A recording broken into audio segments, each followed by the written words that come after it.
জানেন তো এই গত 4-5 দিনে পরপর দুবার পেট্রোল ডিজেলের দাম বেড়েছে।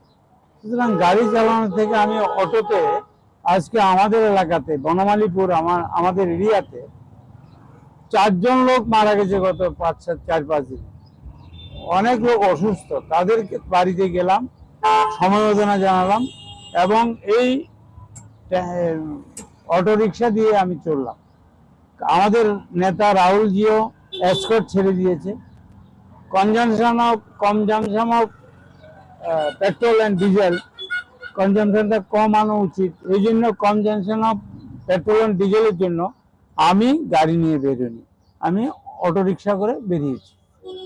প্রতিবাদ করছি কারণ আমার মনে হয় ভারত সরকার এটাকে সিরিয়াসলি নেওয়া উচিত এবং জনগণের উপর যে ট্যাক্সেশন, যেমন কিছুদিন আগে 3 টাকা সামথিং 30-32 পয়সা বাড়িয়েছে, পরশুদিন বাড়িয়েছে 92 পয়সা, তো 4 টাকার উপরে বেড়ে গেছে।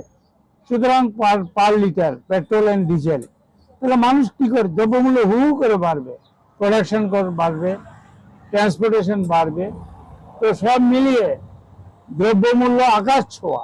সুতরাং এটাকে চেক দিতে গেলে আমাদের নেতা রাহুলজি যেটা বলেছেন যে আমরা পেট্রোল এবং ডিজেলের যে কনজামশন আমাদের কমাতে হবে, ব্যবহার